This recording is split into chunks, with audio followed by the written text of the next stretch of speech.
Good afternoon. My name is Patawuhle Zondi, and I am the Chief Executive Officer of the Sports Science Institute of South Africa.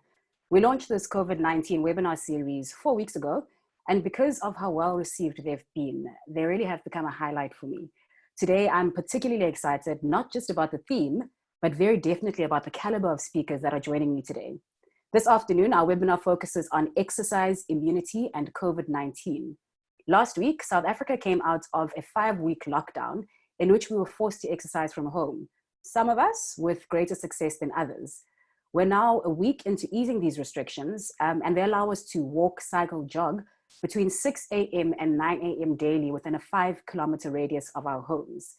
I know I've taken full advantage of this gap, and I've been out with the family and on some nice bike rides almost daily.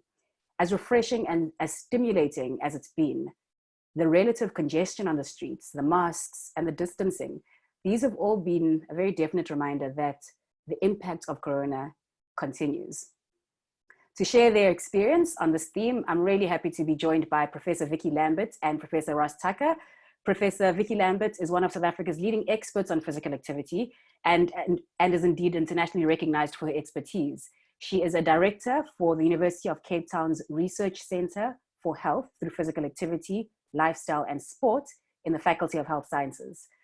She's authored more than 269 peer-reviewed scientific publications on research really related to physical activity, public health, obesity, and behavior change. She's currently consulting to the World Health Organization and to national government, developing a policy brief for physical activity during and beyond COVID in the Global South. I look forward to getting some insight from you, Professor Lambert. Professor Ross Tucker is an exercise physiologist who currently works as a science and research consultant for World Rugby, where his role is to support all strategic decisions that involve high performance, law change, and player welfare strategies. His interests include physiology of performance, training, and performance science, and science communication. As always, we have an hour with you today, and how we'd like to structure our time with you is by first inviting Professor Vicky Lambert to speak on the importance of physical activity in the context of non-communicable diseases, comorbidities, immune function, and inflammation. She'll also touch on why physical activity is important during the pandemic. She'll then hand over to Professor Ross Tucker, who will focus on the more practical matters around exercise training, specifically how to train after detraining, the mechanisms of building up after lockdown, and the particular constraints that we currently have in this level. We'll then end in a 15-minute Q&A session, and I invite you to contribute to our conversation with your comments and question. At this point, I'd like to draw your attention to the Q&A bar at the bottom of your screen. If you're joining us from Zoom, please feel free to type in your comments as the speakers are speaking. And if you're joining us from Facebook, please feel free to post your comments in the comment section, and we will receive them. We'll address them all at the end. I look forward to hearing both of your well-informed insights, and hand over to you, please, Professor Lambert.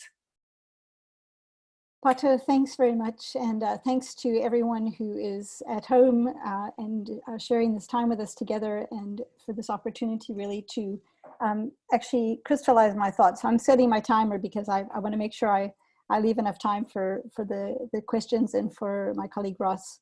At this time, I'm going to share the screen and just to share with Pato that that I shared with Pato earlier, this preparation for today really crystallized some of my thinking from a policy perspective around physical activity, both during COVID and beyond. And I think maybe as a preface to my talk, I think the one thing that really hit home to me is as bad as this is, and as maybe that maybe well-intentioned but not quite well thought out physical activity guidance that the government has provided, it's the first time in South African history that there is a regulation which incorporates physical activity in health. And so we have our foot in the door. And I think if nothing else, that's to me the most extraordinary thing that's happened.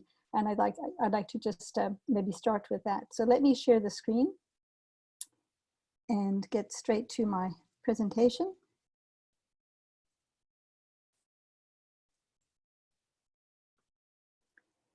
And I was asked to speak on exercise, immunity, and COVID. And I specifically said that I'd like to have both a South African and global lens. And the global lens will, I think, be important because it will speak to how I think my thinking around the guidance around physical activity during the COVID pandemic and during our phased emergence and relaxation of the restrictions might be modified. So I think the starting point, and I think we can, this is just I'm just going to move you guys over because I can't see. I think just to give you some idea of how I'd like to proceed, it's firstly to say, well, why physical activity? And that may be obvious or evident to the audience that we have today, but I think it is important just to spell it out. And then specifically, why now? Why physical activity during this pandemic? And why, in fact, is one of the first actions from level 5 to alert level 4, the president actually mentioned exercise. And I think that's super important. And then finally, the third part of this will be how, and I know Ross will be touching on that, but my recommendations will be really targeting or focusing more on a public health perspective. So to start with, this is probably speaking to the converted to some extent, but I think it is important to actually articulate the health benefits of physical activity and that they are in fact unequivocal. And so if we look at, for example, all-cause mortality, we're looking at a reduction in populations of a 30% reduction, a cardiovascular disease reduction of up to 35% in some populations, a type 2 diabetes reduction of about up to 40%, and recognizing that South Africa probably has the highest prevalence of type 2 diabetes within the continent, somewhere around 12.8%. Colon cancers, a reduction of 30%, breast cancers, a reduction of 20%. And importantly, anxiety and depression reduced by 30%, the prevalence of hip fractures reduced by almost 70%, and cognitive decline or dementia actually reduced by 30%. So these are unequivocal. These findings have been replicated for many years, and self-reported physical activity, measured physical activity levels of fitness. So I think we can agree upon that. And I think really I'm not going to get into the detail of the immune system, but I want to highlight that physical activity and fitness have also been associated with the body's defense mechanisms. And so moderate physical activity and fitness have been associated, for example, with a reduced risk, duration, and severity of viral infections. And that's hugely important for this critical moment that we find ourselves in now. Physical activity has been associated with an improved response to vaccinations, an overall strengthened immune response, and importantly, as a reduced inflammation, which is associated with the chronic non-communicable diseases. This is an example of some data that one of the, icons in this field, David Neiman, presented, where he looked at the days with upper respiratory tract infections during a 12-week period. And he looked at individuals who were at different levels of training or different levels of exercise. And so again, this is the duration of the infection. And as people had greater levels of fitness, so the overall duration of the upper respiratory tract infection was less, or with increasing levels of exercise, the duration of the respiratory tract infection was less. And so there's an increasing body of evidence to suggest and to show that at least moderate physical activity and increased fitness levels actually have an important role in the body's defense systems. And I hope, and I believe we'll also possibly be talking about the J-shaped curve, because the effect of high intensity exercise is perhaps a little bit more controversial. So that's the why of physical activity. But when we talk about this moment, the other important thing to recognize is that persons with comorbidities are those at greatest risk for contracting the COVID-19 virus, as well as for hospitalization. So this is data from a US sample. This is just for 1 month, but it actually looks at the presence, if you like, or the prevalence of comorbid conditions in different age groups. So these are in people under the age of 50 in the gold bar. The blue bar are people between the ages of 50 and 64, and the red bar are folks over 65 years. And you can see, for example, in this group of hospitalized patients in 1 month, in 99 counties in the US, 14 states, that 70% of them had hypertension. Over 50% of them had cardiovascular disease. And when we look at the younger people, and especially this 18 to 49-year-old group, almost 60% were obese. So it's important to recognize that the very things that physical activity in the very first slide that I presented actually help to prevent and mitigate are those factors which predispose individuals to a worse prognosis for COVID-19. And this is further demonstrated, and it's fascinating because there have been so many papers published literally in the first 3 months of this year, already reporting meta-analyses, already reporting on COVID, I guess, outcomes in relation to different risk factors. And these are data from 2 meta-analyses looking at, firstly, the odds for severity. So this is the odds of severe COVID symptoms versus non-severe.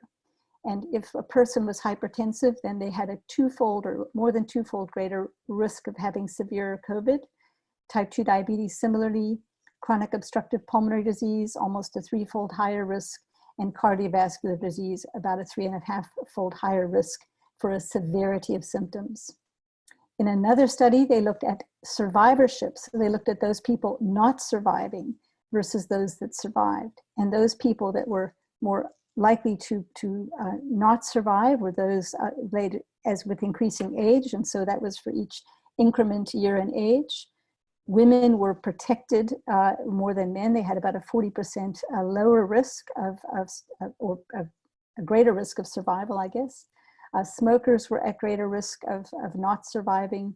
Persons with COPD over a 5-fold greater risk, and persons with cardiovascular disease a 21-fold greater risk. Type 2 diabetes, 3-fold, and hypertension, also 3-fold greater risk. So again, to emphasize that while we think of this condition as an infectious condition and a viral condition, the people who are at greatest risk, both for a poor prognosis, for hospitalization, for severity, and actually for not surviving, are those individuals that are also have comorbid conditions for which physical activity would be beneficial and would mitigate. So where does that put South Africa? Well, South Africans experience a high prevalence of comorbidities and these lifestyle-related factors for COVID-19. So this is data from the SA and Haynes, and so we look at the prevalence of prevalence or the percentage of adult South Africans that are overweight or obese, and it's somewhere in the range of about 50%. It's 39% of men and over 70% of women. We look at hypertension, we're looking at an almost overall prevalence of 30%. Type 2 diabetes, about 12.8%, and COPD, about 17%. So those exact comorbid conditions are those factors. And if you've listened to the Minister of Health's presentations, what they have cited is that those people who have not survived COVID in South Africa or have been hospitalized generally have a higher prevalence of comorbid conditions. And if we contrast that to the fact that nearly half of all South Africans are not meeting global physical activity guidelines, 43% of men and 49% of women, we have the recipe for a perfect storm. And more than 40% of all deaths are associated with these non-communicable diseases, and that is not including COVID or this infectious COVID virus. So if we ask what is COVID doing to physical activity in the world, are we looking at two pandemics? We're looking at right now a viral pandemic. Are we possibly looking at an emerging pandemic of inactivity and obesity because people are being locked down in their homes? And just to show you again, in the very first 3 months of this year, there's already published literature on physical activity levels that have been measured in China in a sample of 12,000 adults, where they've expressed a threefold decrease in physical activity levels in these adults in China. And in studies of the two most severely affected countries in Europe, and that would be Spain and Italy, in studies of the children who have been locked down, both Spain and Italy have had 8 weeks of lockdown. And in fact, the Spanish children weren't even allowed out of their homes. These children showed decreased levels of physical activity, increased screen time. And what was most distressing was that parents reported emotional and behavioral changes in their children as a consequence of this lockdown.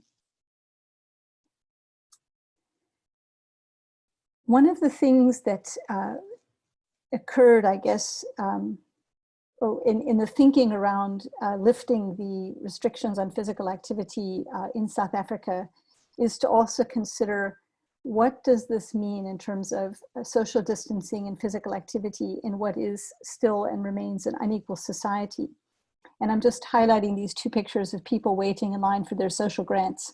And these are individuals on the day of the first day of May Day, when we were first allowed to exercise. And I believe that is the Sea Point Promenade. And I think it's important to recognize that more than 14% of South Africans live in informal housing. And the size of the informal housing can range from as little as 6 square meters to 20 square meters in informal settlements. And even in government subsidized housing, it can be very, very modest, between 30 and 48 square meters.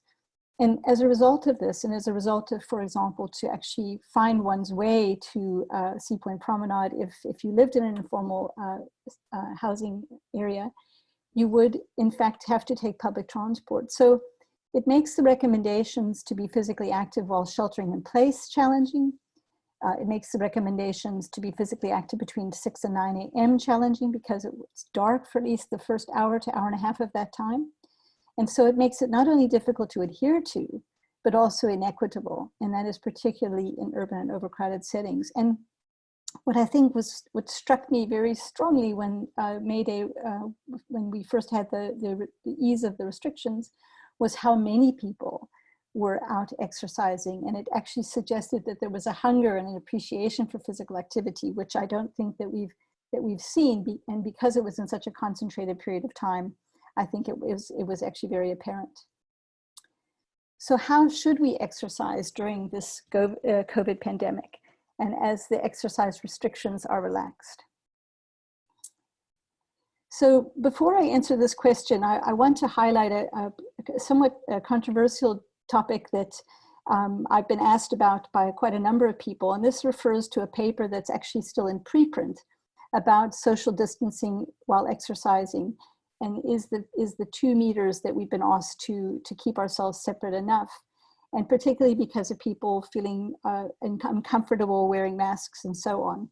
And this was a study conducted by a Belgian and Dutch scientist, and it was really a modeling study. So it actually wasn't done with humans, but actually done with a special chamber, and then ultimately done with a mathematical modeling exercise. And what the researchers attempted to do was to look at whether or not persons running in proximity, that is a 1.5 meter distance apart, whether they would actually be exposed to the droplets that would come from, for example, from respiration. And whether if one was walking or running and had a higher level or higher respiratory rate, whether that would actually increase the risk. And so they looked at, for example, somebody going in a slipstream, or going side by side, or going staggered side by side.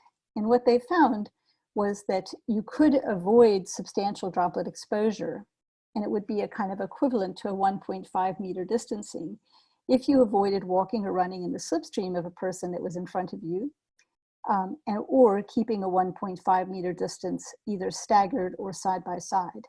And so the notion that came from this paper, and remember that it's just modeled, it's actually not measured, was that keeping larger social distances when you are increasing your running speed, or for example, wearing a face mask, would prevent some of the concern, for example, in terms of slipstreaming. But generally, the idea would be that you would run side by side and not in someone's slipstream. I've been also asked about wearing face masks while exercising, and my comments here refer specifically to healthy persons. Unfortunately, there isn't a lot of literature on the cloth face mask that we've been asked to wear, but this is a surgical face mask. So it's not the medical, the high level respiratory or ventilator face mask, but just a lightweight surgical face mask. And these were individuals that were asked to walk for an hour, wearing at a low to moderate work rate, wearing this surgical mask. And so what you can see here is the heart rate response, the respiratory rate response, the rating of perceived exertion, and the rating of heat perception. And what they found during this moderate walk is that the heart rate was significantly higher and the respiratory rate was significantly higher, but the rating of perceived exertion was similar. Now, what's important to remember about this study is that they didn't actually randomize the order. They had people walk first without a mask, and then they had them walk with a mask. So arguably, this heart rate response could simply be a factor of an increasing exercise duration. When they asked the individuals about their discomfort, they found that about 8% had no discomfort. About half felt that there are different levels of facial warmth. A number of people actually reported skin irritation, moisture, and the nuisance of the mask sticking to their face. But overall, for apparently healthy or otherwise healthy persons, wearing a mask is not detrimental. It's not going to be going to adversely affect you. Obviously, for high intensity performance, or perhaps for individuals, for example, who are uncompensated from a respiratory point of view, that may be different. But for everyone else, it's just really a nuisance more than anything. And again, because of the previous article, probably an important thing to keep in mind. So to finish then, I had an opportunity to look at a report on physical activity in 35 countries, and looking at how they were easing their physical activity limitations. So this is as they have come out of lockdown. And what I compared these different restrictions to was, for example, the case fatality rate, as well as the cases per mil. And if you look at outdoor activities allowed, this is the 35 countries. Only 2 countries did not allow outdoor activities. One of these is Russia. And this is the case fatality rate. And where you see this little box, that's where South Africa is. Is there a time or distance restriction? These countries said no, and you can see the case fatality rate is very, very varied. And this is South Africa. We have a time and distance restriction. The ability to use individual sport or parks, all of these countries are allowed. There's South Africa, we're not allowed. If you look at small groups allowed, South Africa, we're not allowed. Playgrounds allowed. Most countries do not allow play in the playgrounds yet. So the overall case fatality against the easing of restrictions, there's just no link. There's just no link to the two. And if we look at, for example, the cases per million, and we look at outdoor activities, again, we are allowed. If we look at time or distance restriction, if we look at individual sports and parks allowed, small groups allowed, you can see that there is a widely varying cases per million, a widely varying case fatality. And it appears that countries are actually opening up to these activities because this is unlikely to be the source of community transmission. Individual activity, outdoor activity, small groups working individually or in a pair. And the only one that might be controversial is the use of playgrounds where there is shared use, or for example, indoor activity or team sports. So to finish then, I have had a thought or rethink about revised recommendations for physical activity levels as we are moving from level 5 to level 4 and 3. And I believe that we should be allowed to walk, cycle, and exercise during daylight hours with social distancing, wearing non-medical face masks when social distancing is not possible. And I believe that this should include individual sports training, because I believe it's possible to socially distance. Persons probably should not walk in groups of more than 2 or 5, and children should be accompanied by adults. Older adults, I believe, should be particularly careful because they are at increased risk. And I believe that persons should be able to access parks and natural amenities, because this is where we can engage in safe and socially distanced physical activity. This does not, however, include public parks and playgrounds. And I think obviously this all needs to adhere to national guidelines, particularly with respect to not aggregating in groups. As we would move to level 2, I think that this may include individual sports training or group sports training outdoors with appropriate precautions. Again, persons should be able to access parks and natural amenities, and at this stage, it would very likely include the use of public parks and playgrounds. So I'd like to thank you for this time together, and a special thanks to Dr. Frederick Guerrero from the Western Cape Department of Health, who's been very active both in contact tracing and also as a bit of a sounding board, and particularly Dr. Fiona Bull from the World Health Organization, who I consulted widely to prepare this presentation. Thanks very much. I'm now going to hand over to Ross.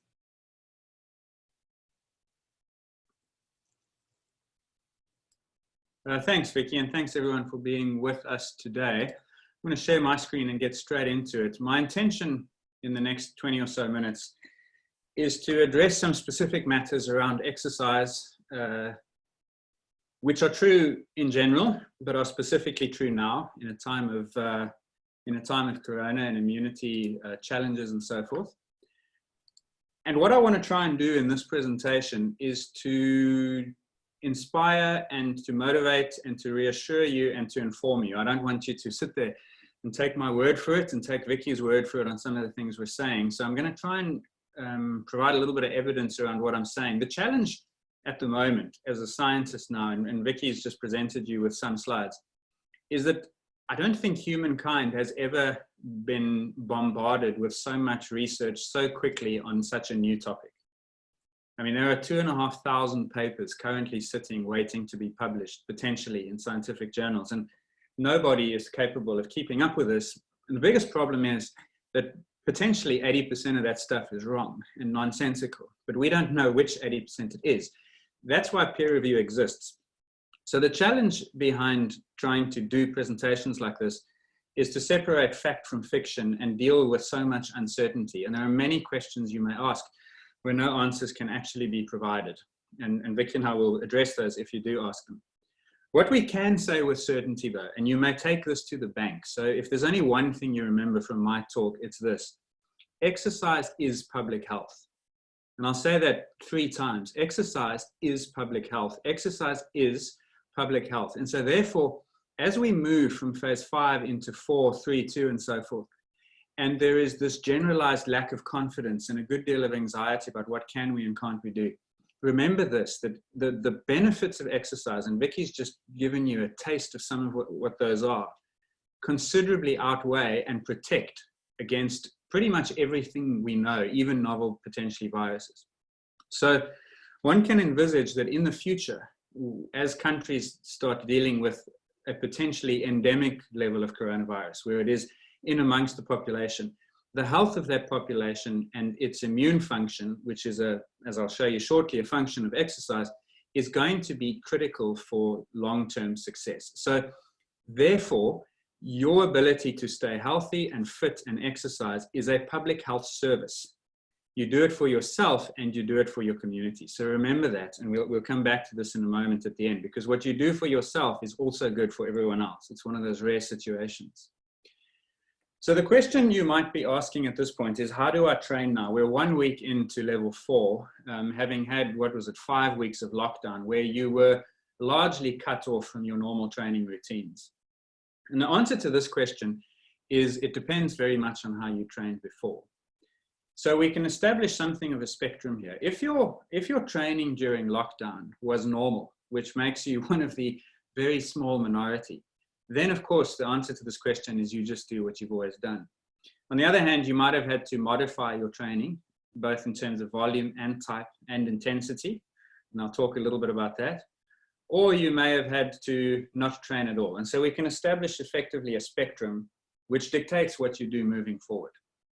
So if we begin at normal training, this is the J-shaped curve that Vicky alluded to. And I want to focus on immune function here, but I want to also emphasize that just because we're in these unprecedented times doesn't mean all the other principles go out the window. So what this curve is showing you is the risk of what's called an upper respiratory tract infection. So that would be like a common cold, but let's just think about it as infections. We have a baseline risk, your risk, my risk of catching an infection. What we know with certainty is that regular physical exercise in healthy people reduces that risk by about half. So people who are fit and who train are less likely to get sick. Vicky has shown you data from the same scientist, David Neiman, in her presentation. The problem is that as we increase our volume and or our intensity, that risk of infection goes back up. And so there comes a point where we actually can have too much of a good thing. So not unique to exercise, but in this instance, it's an example of where we can have too much exercise, either in terms of intensity or volume. Now, the reason that happens is twofold. Number one, on the side of your physiological response to training. This is an example of various immune markers. So for instance, salivary immunoglobulins, T cells, that's part of your adaptive system that's going to make antibodies in response to viruses and pathogens. And then you have your innate immunity here. What you will see is that when you do intense exercise, for instance, a marathon race shown in dark blue, most of those immune markers get negative and in a large way. So this is degree and duration of change. So we see large negative changes. When we do a walking bout, we see small positive changes. One of the things that happens to the immune system when we do exercise is that because of the circulation increasing, we get what's called increased immunosurveillance, which is the physiological equivalent of putting more security guards in the streets and in the shopping malls, wherever it is. You actually have more on patrol, and that improves your immune function. The problem is compounded when we exercise hard by an increase in inflammation. So you see, for instance, things like cytokines, stress hormones like cortisol rather, increase significantly more when we train and exercise hard. The net result of that combination of things is that when we train very hard, we shift to an anti-inflammatory state, which ultimately impairs our immune function. And therefore, when we come into contact with a new pathogen, our immune response to that pathogen is impaired and our chances of infection go up. And that's why you have this J-shaped curve. A little is good, too much is not good. On the other side, there's also this challenge that when we exercise, we're exposed to risk. And I want to just contextualize that a little bit for you. One of the things that has been documented is that if you go out and run, for instance, or cycle very hard, your airways might be irritated simply by the volume of air. That's particularly true when the air is cold. And a lot of people then develop symptoms that appear like they're sick when they're actually not. Another example of that would be allergies. And then you are all experts in social distancing now, so I don't need to tell you that often exercise situations are the opposite of social distancing. In effect, they cause social closening, where you're in contact with viruses more.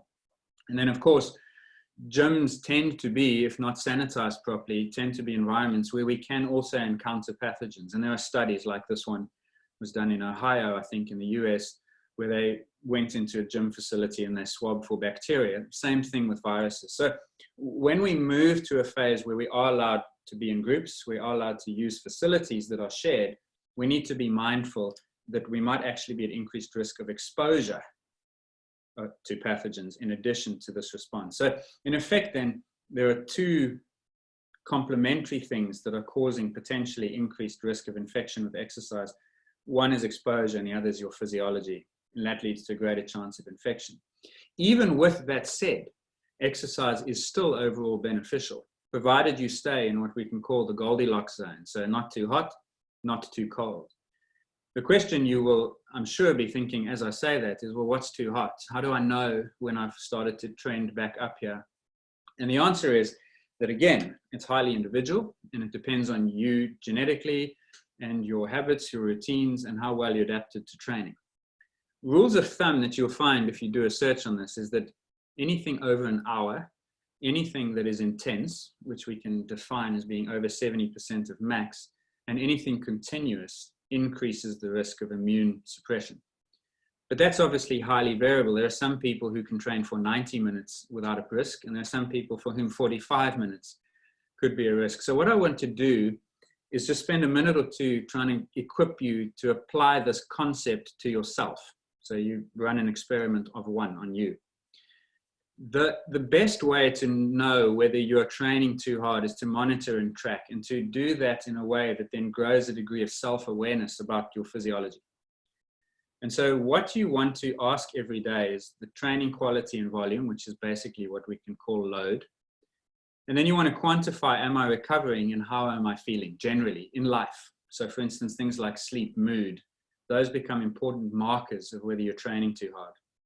So this is a very busy chart, which I want to unpack. It's actually made for exercise with aging, but I want to take away young and old and call it low risk and high risk. Now, in the time of immune challenge, we're in this block here, and this would be potentially normal. What you're looking at here is training load over 8 weeks of training in a person. Now, this training load is very easy to measure. You basically take the minutes of training and you multiply it by a perception of effort out of 10. So if you were to go, for instance, for a 40-minute run, and you would grade it a 6 out of 10, 40 times 60 gives you a load of 240. So you'd be just here. If it was a 90-minute run at a perception of 8, it would be 90 times 8, and you'd be at 720. So you'd have tall skyscrapers and short skyscrapers. And I want you to check the pattern that emerges over 8 weeks. So we have a bunch of hard days, 1, 2, 3 in the first week, 1, 2, 3 in the second week, 3 in the third week, and so on. And so this is a typical training program where a person goes easy, easy, couple of hard days, couple of easy days. But on average, they do 3 high load sessions per week. And then have a look at their cycles. There's a 3-week cycle with hard training, and then an easy week with no tall skyscrapers. Then we go 3 weeks hard, 1 week easy. And so this is a typical pattern where you go 1 week off for every 3 weeks on. Now, that might be your typical plan. What we would then suggest for a period if you want to optimize immune function where there's higher risk is that you just change that to 2 hard sessions a week, 1, 2, 1, 2, 1, 2, and so on. And you also change the pattern so that instead of doing 3 weeks hard, 1 week easy, you go 2 hard, 1 week off. Because what that does is enables more recovery, means that the overall cumulative training load will come down. You won't be doing as many high intensity sessions where your immune function might be suppressed in that J curve. And that's a system to think about training. But the key is the monitoring and measurement of load. So that's what you need to focus on. Let's move now to modified training. For those of you who did manage to keep going during lockdown, a great deal depends on what you did and how much.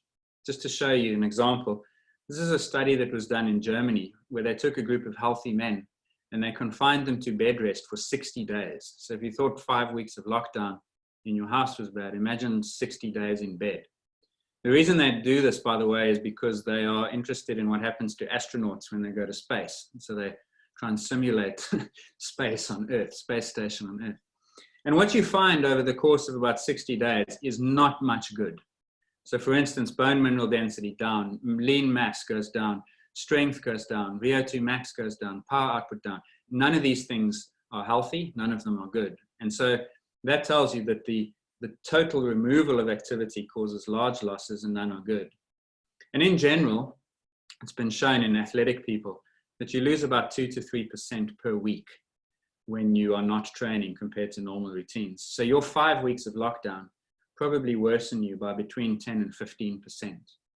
You see that, for instance, here, this was a study on kayakers where they went for 5 weeks, either with no training or some. So these are guys who normally would have done 10 training sessions a week. They made them do 3, and they made them do them very short. So instead of doing 15 hours a week of training, they now did 2 hours a week of training. And this is what they find. So no training, VO2 max, down 11%. No training, power output, down by 8%. But look what happens when you just do 3 days a week of training. The loss in VO2 max is cut in half.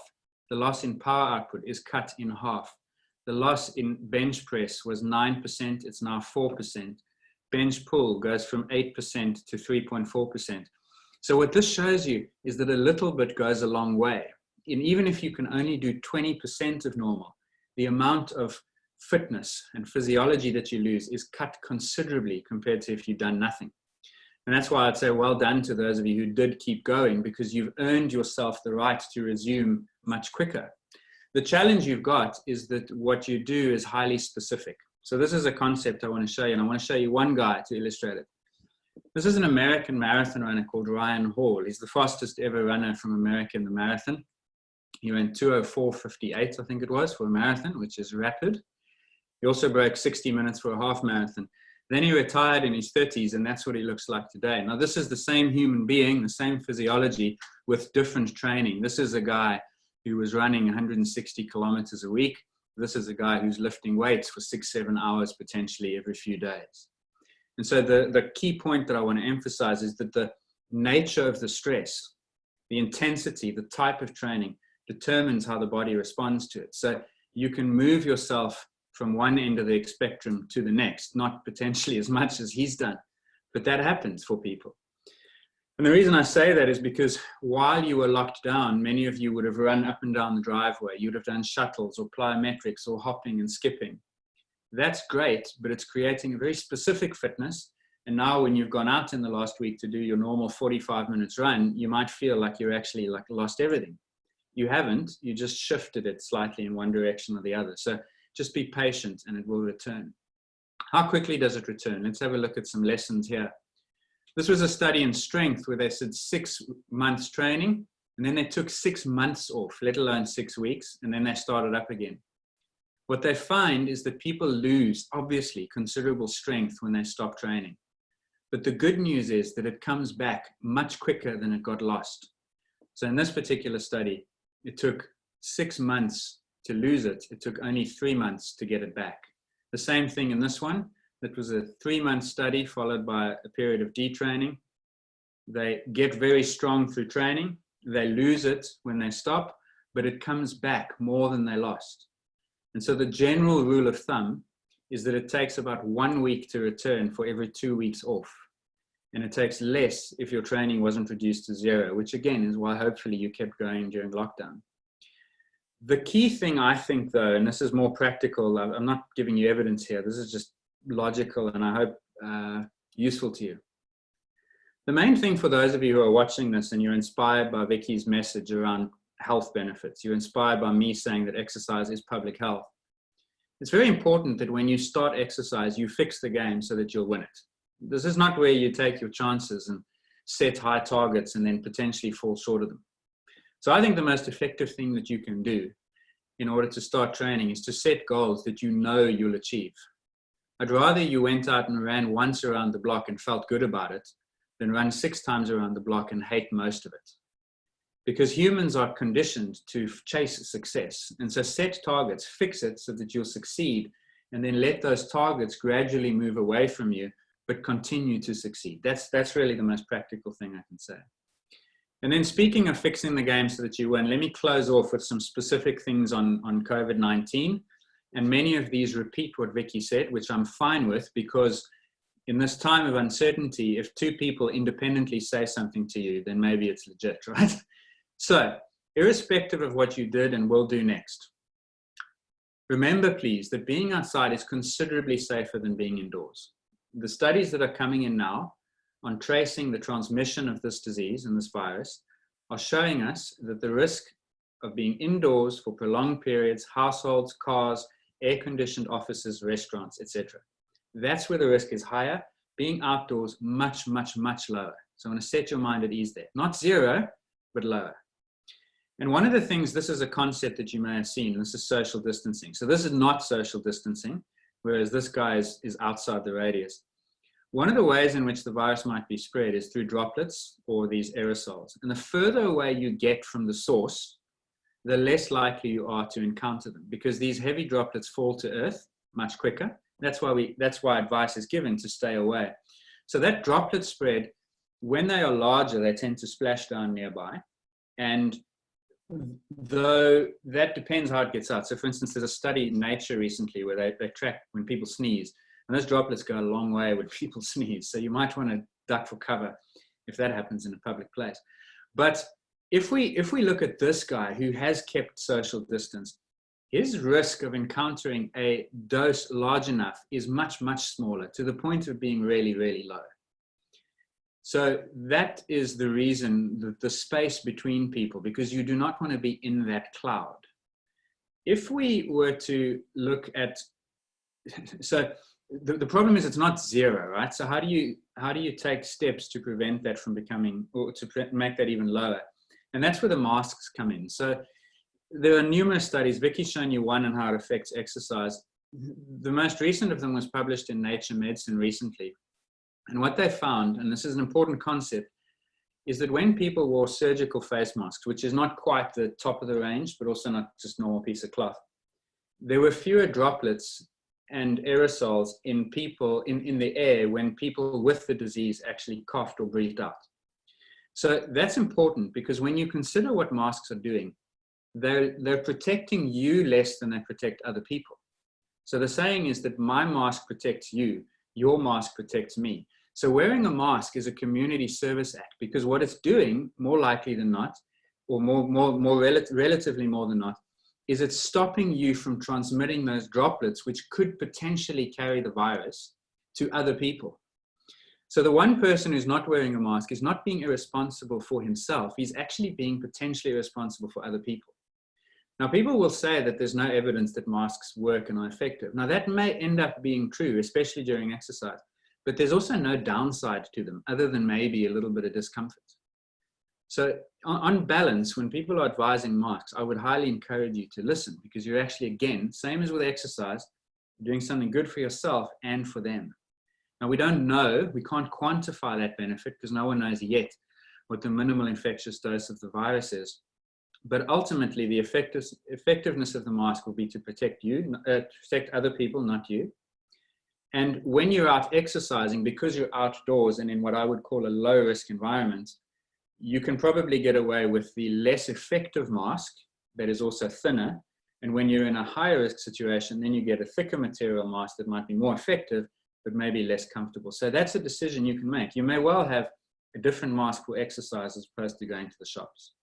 And then lastly, let me just conclude by saying this, and I'll explain the relevance of this apparently out of place rugby picture shortly.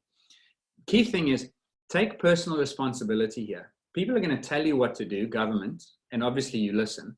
But over and above that, you can take responsibility. And that means masks, space, prioritize recovery, because that's what your immune system needs to stay optimally functioning, and nutrition. I didn't even touch on it, maybe in the questions. Be selfless. The beauty here is that the same things you do for yourself also benefit other people. And again, that means masks, spacing, and exercise. I started by saying to you that exercise is a public health benefit. Remember that. And then finally, be confident that the benefits outweigh the risks. And what that means is that I know that, as I said, there's going to be so much anxiety moving forward, but you need to go out there and exercise knowing that on balance, you're doing a good thing for yourself and others. If you are anxious about it, imagine that you could see the world and see water vapor, like in this photograph. That's the steam rising off 2 packs of forwards. If you're out exercising and it looks like a crowded space, imagine for yourself that you can see people's breath in the same way that you can see it in this picture. Or imagine that there's a group of people and they're all smoking.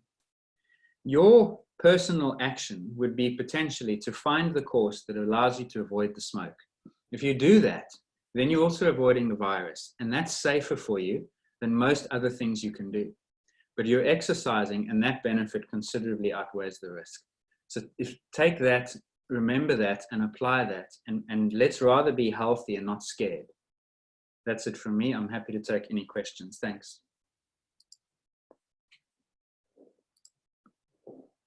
I'm smiling because talking about exercise energizes me. And I want to thank both Vicky and Ross for your incredibly valuable and well thought out insights. We have a few questions that are coming, that have come in. And let me just start, go straight to it because we have just 10 minutes to address some of these questions. A comment from Ken Skuman noting that masks are indeed helpful, but just difficult to exercise without touching your mask, given the level of activity and exercise. Really just a comment. But his question really, and perhaps this is aimed to you, Ross, and I'll come to you, Vicky, sorry about the mask, but you spoke very much about the impact of a lack of exercise in terms of cardiovascular and strength-based markers, for lack of a better word, but you didn't necessarily go into the impact on immunity, specifically how long would it take for exercise to start negatively impacting immunity? Exercise or lack of exercise? A lack of exercise. I don't know. I've never seen a study that's documented like how people's immune markers to exercise change when exercise as a stimulus is withdrawn. In fact, even the stuff that is presented, I mean, Neiman's work is not yet cut and dried. You know, there are people who quite hotly dispute that there is even a J-shaped curve, and they argue that it's actually just an exposure artifact and so on. So the point is that there's much research that needs to be done still on actually quantifying the immune function that's happening in a person's body. And only when that's done would you know the answer to that. If the immune system goes like everything else, then it's 2 to 3% per week of inactivity. And I would imagine that it drops in that way. But it's so tricky because when you're in lockdown, your exposure to pathogens is basically nil, except when you go out. And so then you have a, you know, even a compromised immune system is not going to get infected because you're exposed. So the balance between those things is enormously complex. Thanks, Ross.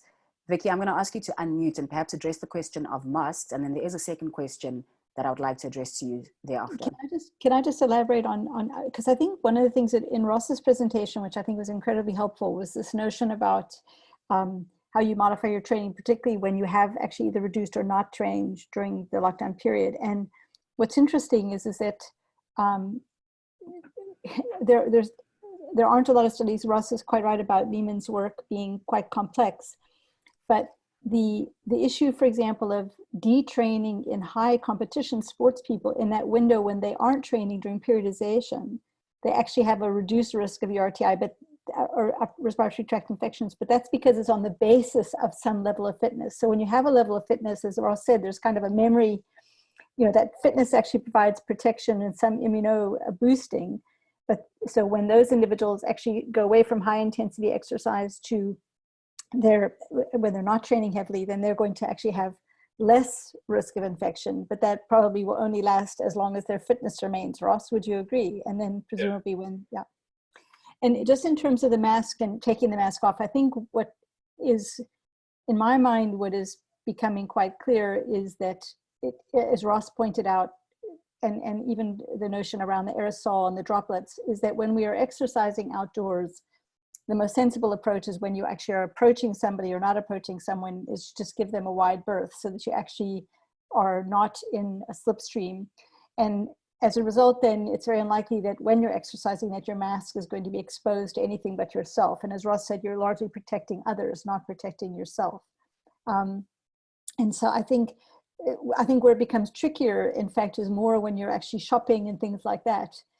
Because that's when you are, or when you're transitioning from being indoors, out of your home to being in your home. But I think during exercise, I think particularly if you're using a buff or something like that, I think it's less problematic because you're not actually being directly exposed.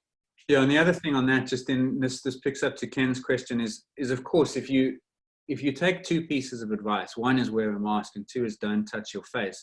If you do one and then not the other, then of course you end up back in the same place, or if not worse than you were in the first instance. So there is a problem, and I've seen this in many of the discussions, you know, like masks don't negate the need to do all the other precautionary things that we've been advised. So people must remember that. I think masks also signal, I mean, they are a signal in communities. I was in Japan last year for the Rugby World Cup, and it's accepted to wear a mask there. And I think for that reason alone, it should be encouraged, because then a sick person doesn't feel stigmatized by going out with it.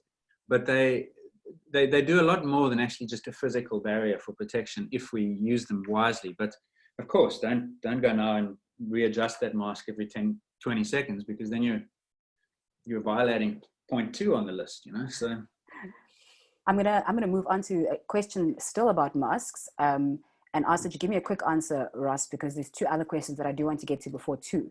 So can you comment on the potential negative effects of wearing a mask, particularly during high intensity exercise? And the reference here is, can you give a comment on increased inhalation of your own carbon dioxide and the effect that may have on stress levels and immunity? This is a question from Facebook. nothing known about immunity as far as I know. There have been a couple of studies on masks that are basically fully sealed, and then they've got little vents that allow you to change airflow in those masks. And those were developed initially because they thought that they would improve performance by simulating being at altitude, which is nonsense. But what they do potentially do is increase the resistance to breathing. And that's when you do particularly high intensity exercise, that's the big challenge. I mean, I've tried to go running and do harder runs with a mask on, and it's very uncomfortable. There's no physiological risk there other than the fact that you just feel like a 9 out of 10, where normally it would feel like a 7 out of 10, and then it forces you to slow down. So in the end, the body will protect itself, and it'll manifest as having an effect on you by the fact that you just feel unpleasantly uncomfortable around the mouth. So there's no direct impact of breathing in CO2 because the amount that's breathed out is fairly small and trivial. But my advice to people is use the thinnest mask that you feel safe in, and then prioritize distance and space rather than the mask when you go outside to exercise.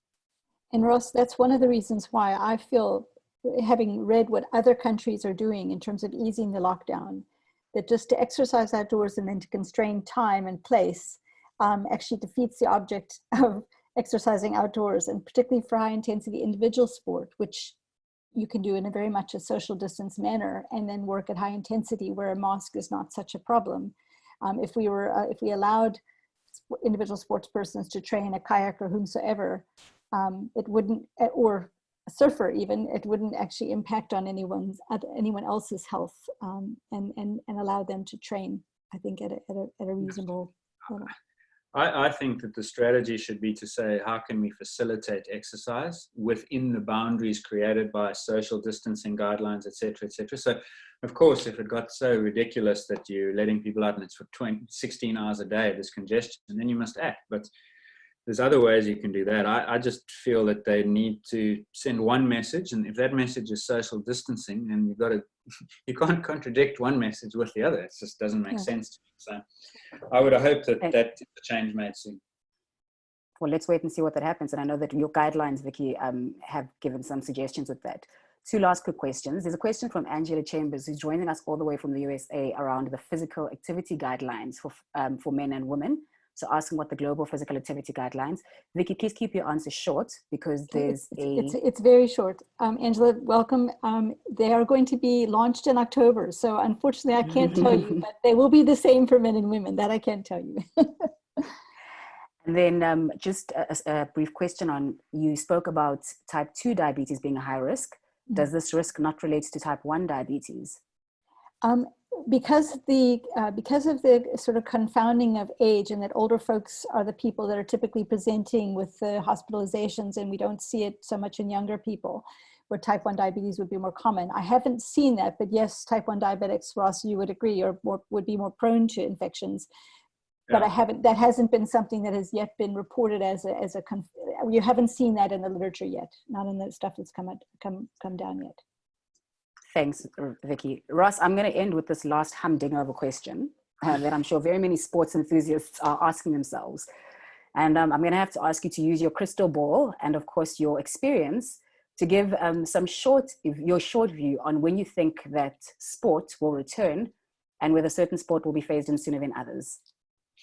Definitely to the second part. Some sports are clearly more conducive to social distancing. So, for instance, tennis keeps by nature its players far apart from one another, whereas football and rugby and so on involve a great deal more physical contact. So that creates risk factors for some of them.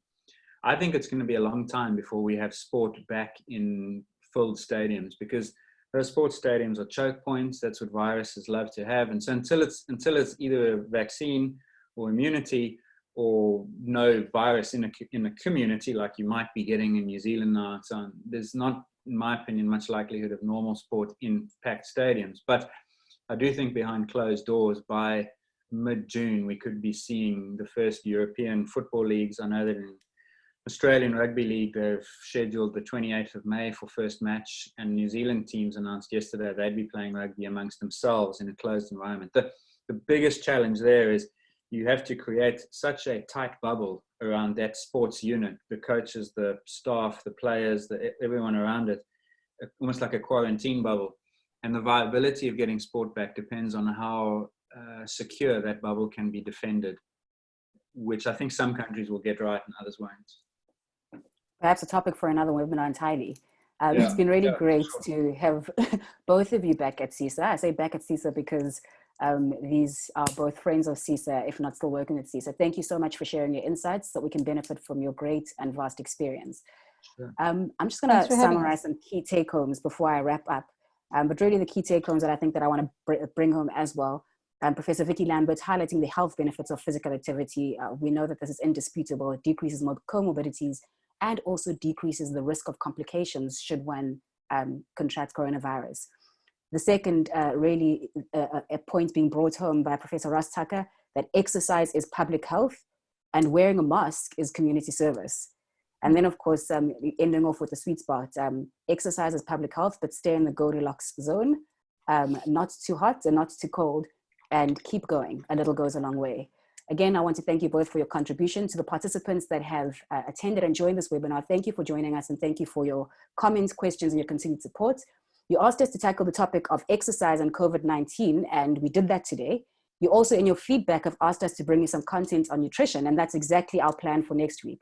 So I really look forward to being joined by Shelley Meltzer and another colleague of ours who's a dietitian, and to share their insights on nutrition and its impact in relationship to COVID-19.